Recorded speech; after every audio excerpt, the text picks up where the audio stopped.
Bartleby the Scrivener, A Story of Wall Street by Herman Melville.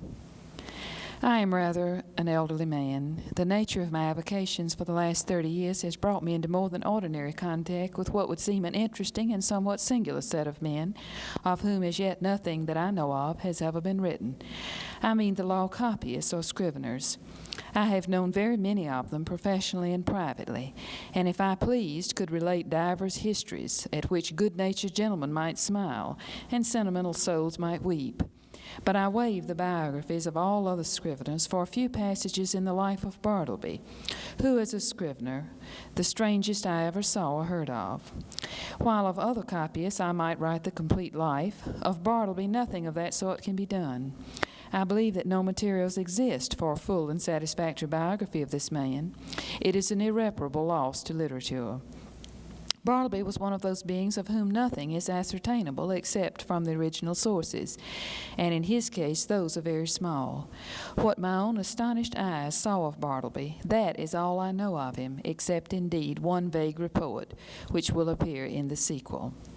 Ere introducing the scrivener as he first appeared to me, it is fit I make some mention of myself, my employees, my business, my chambers, and general surroundings, because some such description is indispensable to an adequate understanding of the chief character about to be presented.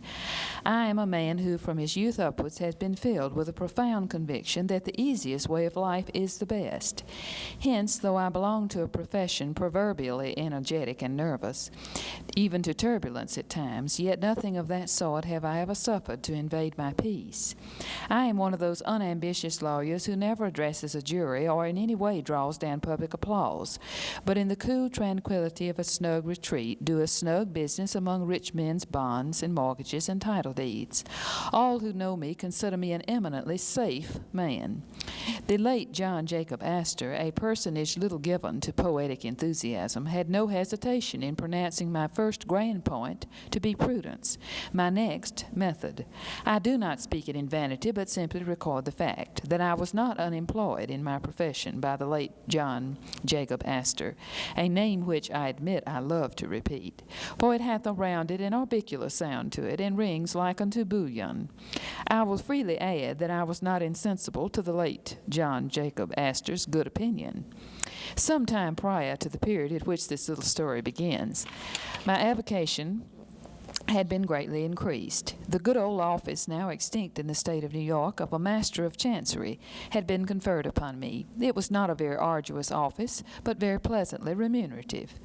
I seldom lose my temper, much more seldom indulge in dangerous indignation at wrongs and outrages.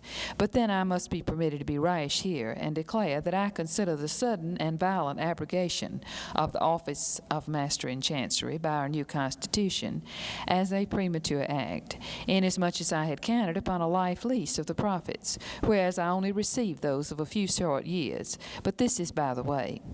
My chambers were upstairs and Wall Street. On one end they looked upon the white wall of the interior of a spacious skylight shaft, penetrating the building from top to bottom. This view might be considered rather tame than otherwise deficient in what landscape painters call life. But if so, the view from the other end of my chambers offered at least a contrast, if nothing more. In that direction my windows commanded an unobstructed view of a lofty brick wall, black by age and everlasting shade, which wall required no spyglass to bring out its lurking beauties, but for the benefit of all nearsighted spectators, was pushed down to within 10 feet of my window panes. Owing to the great height of the surrounding buildings, and my chambers being on the second floor, the interval between this wall and mine not a little resembled a huge, square cistern. At the period just preceding the advent of Bartleby, I had two persons as copyists in my employment, and a promising lad as an office boy. First, Turkey. Second, Nippers. Third, Ginger Nut. These may seem names the like of which are not usually found in the directory. In truth, they were nicknames, mutually conferred upon each other by my three clerks, and were deemed expressive of their respective persons or characters. Turkey was a short, pursy Englishman of about my own age, that is, somewhere not far from 60. In the morning, one might say, his face was of a fine, florid hue, but after 12 o'clock meridian, his dinner hour, it blazed like a grate full of Christmas coals, and continued blazing, but as it were with a gradual wane, till 6 o'clock p.m. or thereabout. out, after which I saw no more of the proprietor of the face, which, gaining its meridian with the sun, seemed to set with it, to rise, culminate, and decline the following day, with the like regularity and undiminished glory. There are many singular coincidences I have known in the course of my life, not the least among which was the fact that exactly when Turkey displayed his fullest beams from his red and radiant countenance, just then, too, at that critical moment, began the daily period when I considered his business capacities as seriously disturbed for the remainder of the 24 hours. Not that he was absolutely idle or averse to business then, far from it. The difficulty was he was apt to be altogether too energetic. There was a strange, inflamed, flurried, flighty recklessness of activity about him. He would be incautious in dipping his pen into his inkstand. All his blots upon my documents would drop there after 12 o'clock meridian. Indeed, not only would he be reckless and sadly given to making blots in the afternoon, but some days he went further, and was rather noisy. At such times, too, his face inflamed with augmented blazonry, as if canal coal had been heaped on anthracite. He made an unpleasant racket with his chair, spilled his sandbox in mending his pens, impatiently split them all to pieces, and threw them on the floor in a sudden passion, stood up and leaned over his table, boxing his papers about in a most indecorous manner, very sad to behold in an elderly man like him. Nevertheless, as he was in many ways a most valuable person to me, and all the time before 12 o'clock meridian was the quickest, steadiest creature too, accomplishing a great deal of work in a style not easily to be matched.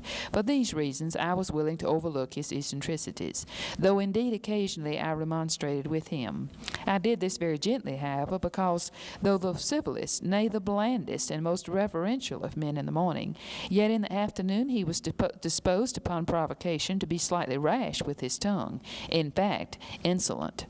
Now, valuing his morning services as I did, I resolved not to lose them, yet at the same time made uncomfortable by his inflamed ways after 12 o'clock, and being a man of peace, unwilling by my admonitions to call forth unseemly retorts from him, I took upon me one Saturday noon, he was always worse on Saturdays, to hint to him very kindly that perhaps now that he was growing old, it might be well to bridge his labors. In short, he need not come to my chambers till after 12 o'clock, but dinner over, had best to go home to his lodgings and rest himself till tea time. But no, he insisted upon his afternoon devotions. His countenance became intolerably fervid, as he oratorically assured me, gesticulating with a long ruler at the other end of the room, that if his services in the morning were useful, how indispensable then in the afternoon. With submission, sir, said Turkey on this occasion, I consider myself your right-hand man.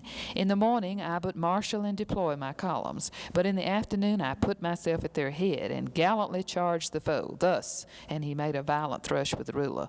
But the blots, Turkey, intimated I. True, but with submission, sir, behold these hairs. I am getting old. Surely, sir, a blot or two of a warm afternoon is not to be severely urged against gray hairs. Old age, even if it blot the page, is honorable. With submission, sir, we both are getting old. This appeal to my fellow feeling was hardly to be resisted. At all events, I saw that go he would not.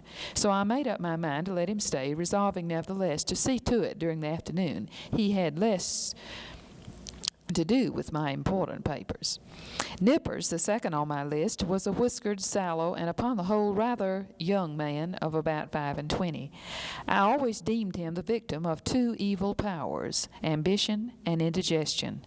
The ambition was evinced by a certain impatience of the duties of a mere copyist, an unwarrantable usurpation of strictly professional affairs, as the original drawing up of legal documents. The indigestion seemed betokened in an occasional nervous testiness and grinning irritability, causing the teeth to audibly grind together over mistakes committed in copying. Unnecessary maledictions hissed rather than spoken in the heat of business, and especially by a continual discontent with the height of the table where he worked. Though of a very ingenious mechanical turn, Nippers could never get this table to suit him. He put chips under it, blocks of various sorts, bits of pasteboard, and at last went so far as to attempt an exquisite adjustment by finally, putting pieces of folding blotting paper under it. But no invention would answer. If for the sake of easing his back, he brought the table lid at a sharp angle well up toward his chin and wrote there like a man using the steep roof of a Dutch house for his desk, then he declared that it stopped the circulation in his arms. If now he lowered the table to his waistbands and stooped over it in writing, then there was a sore aching in his back. In short, the truth of the matter was, Nipper knew not what he wanted, or if he wanted anything. It was to be rid of a scrivener's table altogether. Among the manifestations of his diseased ambition was a fondness he had for receiving visits from certain ambiguous-looking fellows in seedy coats, whom he called his clients. Indeed, I was aware that not only was he at times considerable of a ward politician, but he occasionally did a little business at the justices' courts, and was not unknown on the steps of the Tombs, the prison. I have good reason to believe, however, that one individual who called upon him at my chambers, and who, with a grand air, he insisted was his client, was no other than a Dunn, and the alleged title deed a bill. But with all his failings and the annoyances he caused me, Nippers, like his co-patriot Turkey, was a very useful man to me, wrote a neat, swift hand, and when he chose was not deficient in a gentlemanly sort of deportment. Added to this, he always dressed in a gentlemanly sort of way, and so incidentally reflected credit upon my chambers. Whereas, with respect to Turkey, I had much ado to keep him from being a reproach to me. His clothes were apt to look oily, smelling of eating houses. He wore his pantaloons very loose and baggy in summer. His coats were execrable, his hat not to be handled. But while the hat was a thing of indifference to me, inasmuch as his natural civility and deference as a dependent Englishman always led him to doff it the moment he entered the room, yet his coat was another matter. Concerning his coats I reasoned with him, but with no effect. The truth was, I suppose, that a man with so small an income could not afford to sport such a lustrous face and a lustrous coat at one and the same time. As Nippers once observed, Turkey's money went chiefly for red ink. One winter day I presented Turkey with a highly respectable-looking coat of my own, a padded gray coat of a most comfortable warmth, and which buttoned straight up from the knee to the neck. I thought Turkey would appreciate the favor, and abate his rashness and obstreperousness of afternoons. But no, I verily believe that buttoning himself up in so downy and blanket-like a coat had a pernicious effect upon him, upon the same principle that too much oats are bad for horses. In fact, precisely as a rash, restive horse is said to feel his oats, so Turkey felt his coat. It made him insolent. He was a man whom prosperity harmed. Though concerning the self-indulgent habits of Turkey I had my own private surmises, yet touching Nippers I was well persuaded that whatever might be his faults in other respects, he was at least a temperate young man. But indeed nature herself seemed to have been his vintner, and at his birth charged him so thoroughly with an irritable, brandy-like disposition that all subsequent potations were needless. When I consider how, amid the stillness of my chambers, Nippers would sometimes impatiently rise from his seat and, stooping over his table, spread his arms wide apart, seize the whole desk, and move it and jerk it with a grim, grinding motion on the floor, as if the table were a perverse, voluntary agent, intent on thwarting and vexing him, I plainly perceive that for Nippers, brandy and water were altogether superfluous. It was fortunate to me that, owing to its particular case, indigestion, the irritability and consequent nervousness of Nippers were mainly observable in the morning, while in the afternoon he was comparatively mild, so that Turkey's paroxysms only coming on about 12 o'clock, I had never to do with their eccentricities at the same time. Their fits relieved each other like guards. When Nippers was on, Turkey's was off, and vice versa. This was a good natural arrangement under the circumstances. Ginger Nut, the third on my list, was a lad some 12 years old. His father was a carman, ambitious of seeing his son on the bench instead of on a cart, before he died. So he sent him to my office as student-at-law, errand boy, cleaner, and sweeper, at a rate of $1 a week. He had a little desk to himself, but he did not use it much. Upon inspection, the drawer exhibited a great array of the shells of various sorts of nuts. Indeed, to this quick-witted youth, the whole noble science of the law was contained in a nutshell. Not the least among the employments of Ginger Nut, as well as one which he discharged with the most alacrity, was his duty as cake and apple purveyor for Turkey and Nippers. Copying law papers being proverbially a dry, husky sort of business, my two scriveners were fain to moisten their mouths very often with Spitzenbergs, to be had at the numerous stalls, nigh the custom house and post office. Also, they sent Ginger Nut very frequently for that peculiar cake, small, round, flat, and very spicy, after which he had been named by them. Of a dull morning, when business was but dull, Turkey would gobble up scores of these cakes as if they were mere wafers. Indeed, they sell them at the rate of 6 or 8 for a penny, and the scrape of his pen blending with the crunching of the crisp particles in his mouth. Of all the fiery afternoon blunders and flurried rashnesses of Turkey was his once moistening a ginger cake between his lips and clapping it on a mortgage for a seal. I came within an ace of dismissing him then, but he mollified me by making an oriental bow and saying, "With submission, sir, it was generous of me to find you in stationery on my own account." Now my original business, that of a conveyancer and title hunter and drawer up of recondite documents of all sorts, was considerably increased by receiving the master's office. There was now great work for scriveners. Not only must I push the clerks already with me, but I must have additional help. In answer to my advertisement, a motionless young man one morning stood upon my office threshold, the door being open, for it was summer. I can see that figure now, pallidly neat, pitiably respectable, incurably forlorn. It was Bartleby. After a few words touching his qualifications, I engaged him, glad to have among my corps of copyists a man of so singularly sedate an aspect, which I thought might operate beneficially upon the flighty temper of Turkey and the fiery one of Nippers. I should have stated before that the ground glass folding doors divided my premises into 2 parts, one of which was occupied by my scriveners, the other by myself. According to my humor, I threw open these doors or closed them. I resolved to assign Bartleby a corner by the folding doors, but on my side of them, so as to have this quiet man within easy call, in case any trifling thing was to be done. I placed his desk close up to a small side window in that part of the room, a window which originally had afforded a lateral view of certain grimy backyards and bricks, but which, owing to subsequent erections, commanded at present no view at all, though it gave some light. Within 3 feet of the panes was a wall, and the light came down from far above between 2 lofty buildings, as from a very small opening in a dome. Still further to a satisfactory arrangement, I procured a high green folding screen, which might entirely isolate Bartleby from my sight, though not remove him from my voice. And thus, in a manner, privacy and society were conjoined. At first, Bartleby did an extraordinary quantity of writing. As if long famished for something to copy, he seemed to gorge himself on my documents. There was no pause for digestion. He ran a day and night line, copying by sunlight and by candlelight. I should have been quite delighted with his application had he been cheerfully industrious, but he wrote on silently, palely, mechanically. It is, of course, an indispensable part of a scrivener's business to verify the accuracy of his copy word by word. When there are 2 or more scriveners in an office, they assist each other in this examination, one reading from the copy, the other holding the original. It is a very dull, wearisome, and lethargic affair. I can readily imagine that to some sanguine temperaments it would be altogether intolerable.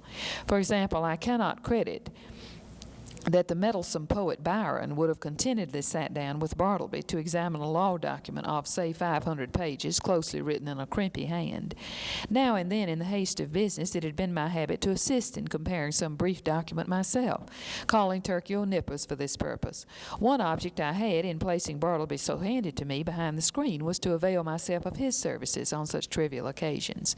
It was on the 3rd day, I think, of his being with me, and before any necessity had arisen for having his own writing examined, that being much hurried to complete a small affair I had in hand, I abruptly called to Bartleby. In my haste and natural expectancy of instant compliance, I sat with my head bent over the original on my desk and my right hand sideways and somewhat nervously extended with the copy, so that immediately upon emerging from his retreat, Bartleby might snatch it and proceed to business without the least delay. In this very attitude did I sit when I called to him, rapidly stating that what it was I wanted him to do, namely to examine a small paper with me. Imagine my surprise, nay, my consternation, when without moving from his privacy, Bartleby, with a singularly mild, firm voice, replied, "I would prefer not to." I sat a while in perfect silence, rallying my stunned faculties. Immediately it occurred to me that my ears had deceived me, or Bartleby had entirely misunderstood my meaning. I repeated my request in the clearest tone I could assume, but in quite as clear a tone came the previous reply, "I would prefer not to." "Prefer not to," echoed I, rising in high excitement, crossing the room with a stride. "What do you mean? Are you moonstruck? I want you to help me compare this sheet here. Take it." And I thrust it toward him. "I would prefer not to," said he. I looked at him steadfastly. His face was leanly composed, his gray eye dimly calm. Not a wrinkle of agitation wrinkled him. Had there been the least uneasiness, anger, impatience, or impertinence in his manner, in other words, had there been anything ordinarily human about him, doubtless I would have violently dismissed him from the premises. But as it was, I should have as soon thought of turning my pale plaster of Paris bust of Cicero out of doors. I stood gazing at him a while as he went on with his writing, and then reseated myself at my desk. This is very strange, thought I. What had one best do?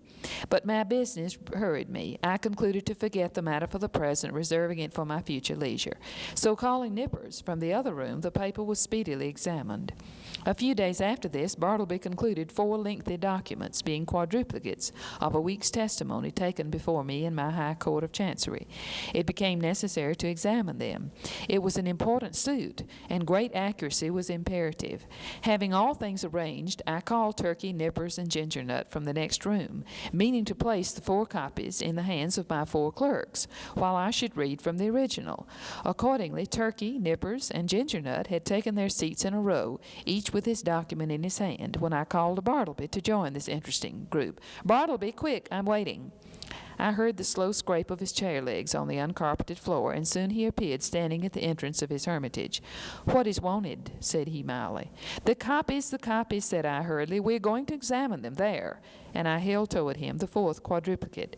"I would prefer not to," he said, and gently disappeared behind the screen. For a few moments I was turned into a pillar of salt, standing at the head of my seated column of clerks. Recovering myself, I advanced toward the screen and demanded the reason for such extraordinary conduct. "Why do you refuse?" "I would prefer not to." With any other man, I should have flown outright into a dreadful passion, scorned all further words, and thrust him ignominiously from my presence. But there was something about Bartleby that not only strangely disarmed me, but in a wonderful manner touched and disconcerted me. I began to reason with him. "These are your own copies we are about to examine. It is labor-saving to you, because one examination will answer for your 4 papers. It is common usage. Every copyist is bound to help examine his copy. Is it not so? Will you not speak? Answer."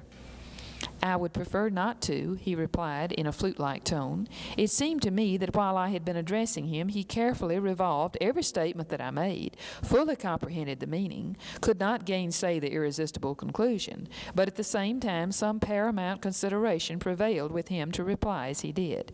"You have decided, then, not to comply with my request, a request made according to common usage and common sense." He briefly gave me to understand that on that point my judgment was sound. Yes, his decision was irreversible.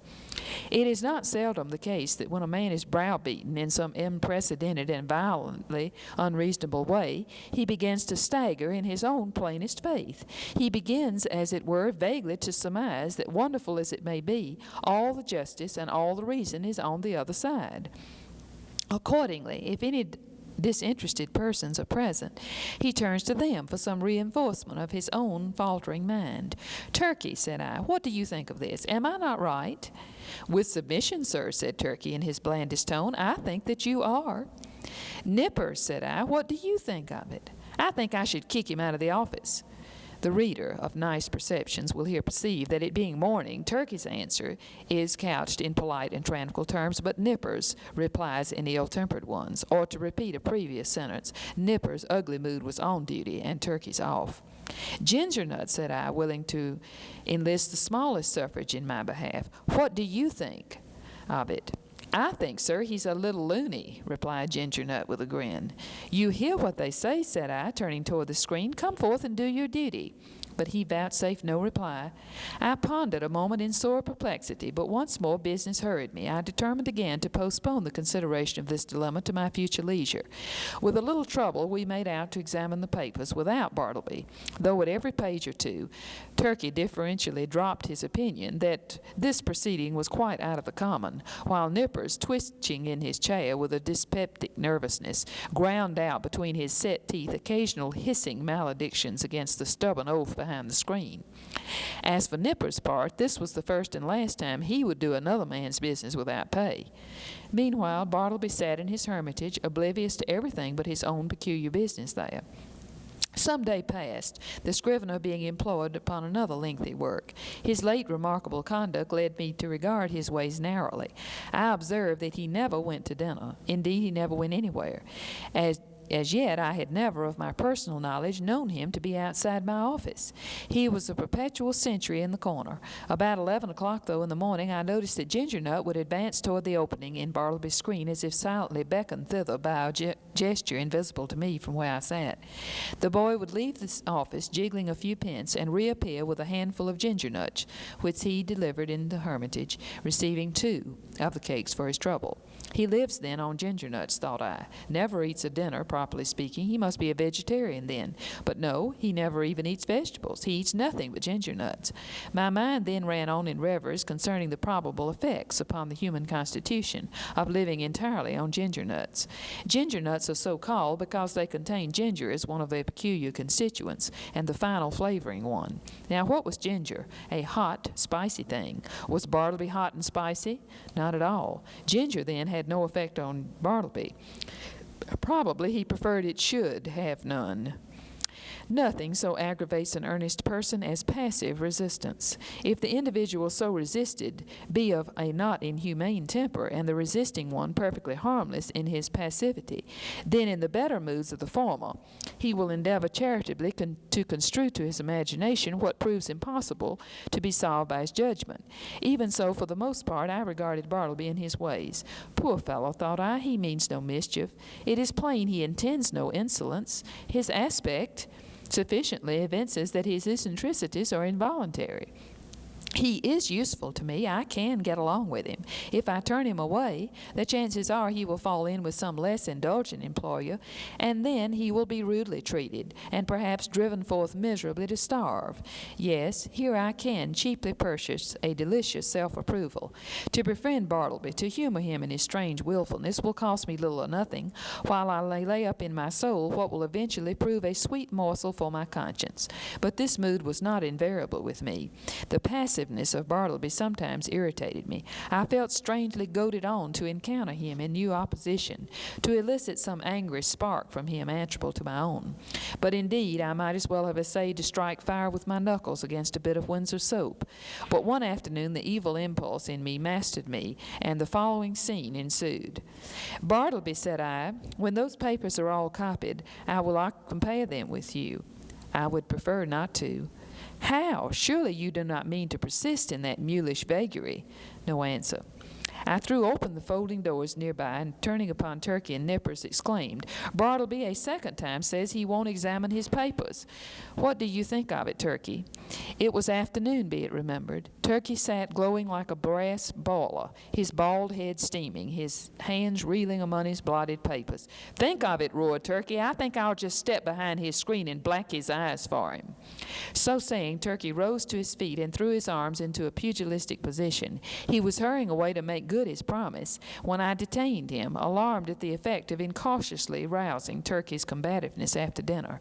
"Sit down, Turkey," said I, "and hear what Nippers has to say. What do you think of it, Nippers? Would I not be justified in immediately dismissing Bartleby?" "Excuse me, that is for you to decide, sir. I think his conduct quite unusual, and indeed unjust as regards Turkey and myself, but it may be only a passing whim." "Ah," exclaimed I, "you have strangely changed your mind, then. You speak very gently of him now."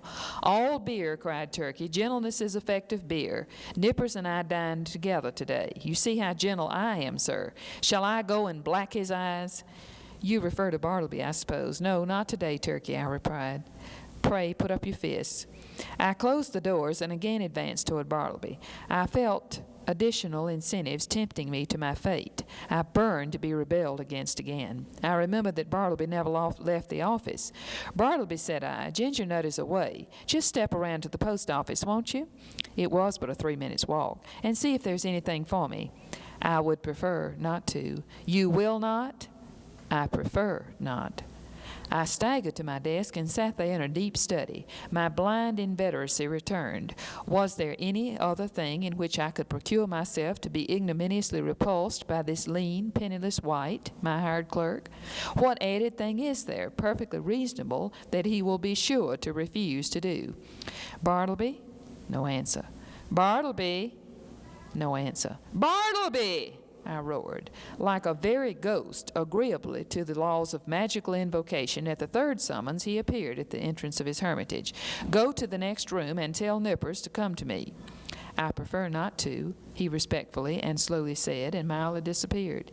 "Very good, Bartleby," said I, in a quiet sort of serenely self-possessed tone, intimating the unalterable purpose of some terrible retribution very close at hand.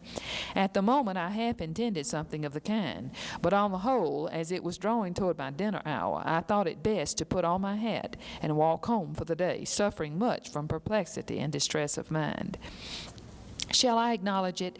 The conclusion of this whole business was that it soon became a fixed fact in my chambers that a pale young scrivener by the name of Bartleby had a desk there, that he copied for me at the usual rate of 4 cents a folio, 100 words.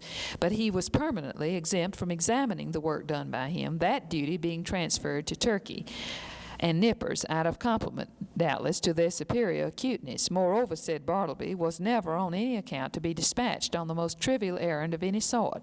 But even if